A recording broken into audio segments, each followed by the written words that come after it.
1948 ಅವತ್ತು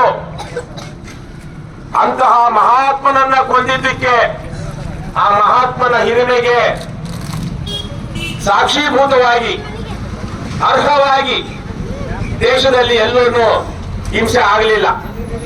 ಬೇರೆ ಬೇರೆ ಸಂದರ್ಭಗಳಲ್ಲಿ ನಮ್ಮದೇ ದೇಶದಲ್ಲಿ ಬೇರೆ ದೇಶಗಳಲ್ಲಿ ಈ ತರ ಹತ್ಯೆ ಆದಾಗ ಸಾಕಷ್ಟು ಸಾವು, ನೋವು, ಹಿಂಸೆ ಇವೆಲ್ಲ ಆಗುತ್ತೆ. ಆದ್ರೆ ಆವತ್ತು ಮಹಾತ್ಮ ಗಾಂಧೀಜಿಯನ್ನ ಕೊಲ್ಲಲಾಯ್ತು ಅಂದಾಗ ನಮ್ಮ ದೇಶದಲ್ಲಿ ಕೆಲವೊಂದು ಕಡೆಗಳಲ್ಲಿ ಕೆಲವೊಂದು ಜನರು ಸಿಹಿ ಹಂಚಿ ಸಕ್ಕರೆ ಹಂಚಿ ಸಂಭ್ರಮಿಸಿದ್ರು ಅಂತ ಹೇಳಿದ್ರು. ಬಹಳ ಕಡಿಮೆ ಜನ ಮಹಾತ್ಮ ಗಾಂಧೀಜಿ ಸತ್ತ ಅಂತ ಗೊತ್ತಾಗಿ ಸಕ್ಕರೆ ಹಂಚಿದ್ರು. ಆದ್ರೆ ಇಡೀ ದೇಶದ ಬಹುತೇಕ ಜನ ಗೊತ್ತಾದ ತಕ್ಷಣ ಕಣ್ಣೀರ್ ಹಾಕಿದ್ರು, ಊಟ ಬಿಟ್ರು, ಪಶ್ಚಾತ್ತಾಪ ಪ್ರಾಯಶ್ಚಿತ್ತದ ರೀತಿಯಲ್ಲಿ ನೋವು ಅನುಭವಿಸಿದ್ರು. ಮನೆಯ ಹಿರಿಯನನ್ನ ಒಂದು ರೀತಿಯಲ್ಲಿ ದೇವಾತ್ಮನನ್ನ ಪರಮಾತ್ಮನನ್ನ ಕಳ್ಕೊಂಡ ಹಾಗೆ ಮಹಾತ್ಮನನ್ನ ಕಳ್ಕೊಂಡಿದ್ದಕ್ಕೆ ದೇಶದ ಜನ ಪ್ರತಿಕ್ರಿಯಿಸಿದ್ರು. ನನಗೆ ಇವತ್ತು ಗೊತ್ತಾಗಿದ್ದೇನು ಅಂದ್ರೆ ಮಹಾತ್ಮ ಗಾಂಧೀಜಿಯನ್ನ ಕೊಲ್ಲೋದಿಕ್ಕೆ ಪಿತೂರಿಗಳು, ರೂಪುರೇಷೆಗಳು ಇದೇ ಊರಿನಲ್ಲೇ ಆಗಿತ್ತು.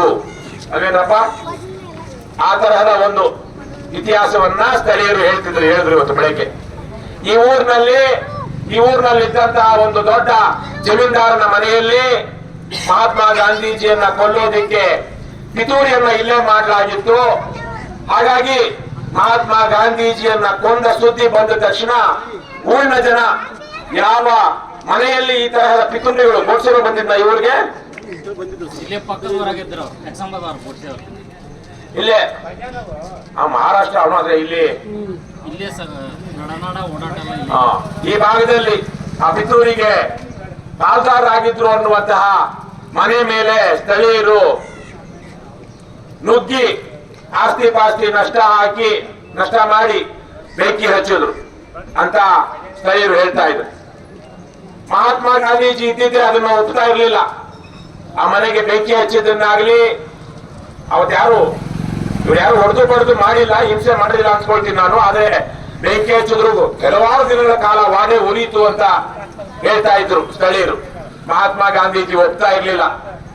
ಅಸಹಕಾರ ಚಳವಳಿಗೆ ಕರೆ ಕೊಟ್ಟಾಗ ಚೌರಿ ಚೌರಾದಲ್ಲಿ ಉತ್ತರ ಪ್ರದೇಶದ ಒಂದು ಭಾಗ ಅನ್ಸುತ್ತೆ, ಉತ್ತರ ಪ್ರದೇಶ ಯಾವುದೋ ಒಂದು ಉತ್ತರ ಭಾರತದಲ್ಲಿ ಆ ಅಸಹಕಾರ ಚಳವಳಿಯ ಸಂದರ್ಭದಲ್ಲಿ ಪೊಲೀಸರು ಏನೋ ದಬ್ಬಾಳಿಕೆ ದೌರ್ಜನ್ಯ ಮಾಡಿದ್ರು, ಬ್ರಿಟಿಷರ ಅಧೀನದಲ್ಲಿದ್ದಂತಹ ಪೊಲೀಸರು ಅನ್ನುವಂತಹ ಕಾರಣಕ್ಕಾಗಿ ಆವತ್ತು ಸ್ವಾತಂತ್ರ್ಯ ಹೋರಾಟಗಾರರು ಆ ಪೊಲೀಸ್ ಸ್ಟೇಷನ್ಗೆ, ಊರಿನ ಪೊಲೀಸ್ ಸ್ಟೇಷನ್ಗೆ ನುಗ್ಗಿ ಅದಕ್ಕೆ ಬೀಗ ಹಾಕಿ ಹೊರಗಡೆ ಪೊಲೀಸರನ್ನ ಕೂಲ್ ಹಾಕಿ ಪೊಲೀಸ್ ಸ್ಟೇಷನ್ಗೆ ಬೆಂಕಿ ಹಚ್ಚಿದ್ರು. ಸುಮಾರು 15-20 ಜನ ಪೊಲೀಸರು ಒಳಗಡೆ ಬೆಂಕಿನಲ್ಲಿ ಸುಟ್ಟು ಕರಕಲಾದ್ರು. ಇಲ್ಲ, ಇದು ಹಿಂಸೆಯ ಮೂಲಕ ನಾವು ತಿಳಿದುಕೊಳ್ಳುವಂತಹ ಸ್ವಾತಂತ್ರ್ಯಕ್ಕೆ ಅರ್ಥವೂ ಇರೋದಿಲ್ಲ, ನಾವು ಅದಕ್ಕೆ ಅರ್ಹರೂ ಆಗೋದಿಲ್ಲ ಅಂತೇಳಿ ಮಹಾತ್ಮ ಗಾಂಧೀಜಿ ಇಡೀ ದೇಶಾದ್ಯಂತ ಜನ ಸ್ವಾತಂತ್ರ್ಯ ಹೋರಾಟದ ಕಿಚ್ಚಿನಲ್ಲಿ ಹೋರಾಟಗಳನ್ನ ಮಾಡ್ತಾ ಇದ್ದಾಗ ನೇರಾನೇರವಾಗಿ ಒಂದೇ ಮಾತಿನಲ್ಲಿ ಇಡೀ ಹೋರಾಟವನ್ನ ಹಿಂಪಡೆದಂತಹ ಪುಣ್ಯಾತ್ಮ ಮಹಾತ್ಮ ಗಾಂಧಿ. ದೇಶದಲ್ಲಿ ಜನ ದೇಶಭಕ್ತಿಯಿಂದ ಉತ್ತೇಜಿತರಾಗಿ ಬ್ರಿಟಿಷರನ್ನ ತೊಲಗಿಸ್ತೀವಿ ಅಂದಾಗ 22ನೇ ಇಸ್ವಿಯ ಸಂದರ್ಭದಲ್ಲಿ ಅದಾದ ನಂತರ 25 ವರ್ಷಕ್ಕೆ ದೇಶಕ್ಕೆ ಸ್ವಾತಂತ್ರ್ಯ ಬಂದಿತ್ತು.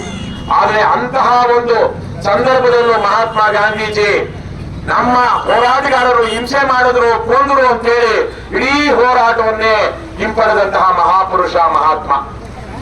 ಅಂತಹ ಮಹಾತ್ಮ ತನ್ನ ಸಾವಿನ ನಂತರ ಯಾರಾದ್ರೂ ಹೀಗೆ ಮಾಡಿದ್ದು ಗೊತ್ತಾದ್ರೆ ಬಹುಶಃ ಏನು ಗೊತ್ತಾಗಿದ್ದಿದ್ರೆ ಕ್ಷಮೆ ಕೇಳ್ತಾ ಇದ್ರು, ನೋವು ತಿಂತಾ ಇದ್ರು, ಪ್ರಾಯಶ್ಚಿತ್ತವಾಗಿ ಬಹುಶಃ ಉಪವಾಸವನ್ನು ಮಾಡ್ತಾ ಇದ್ರು.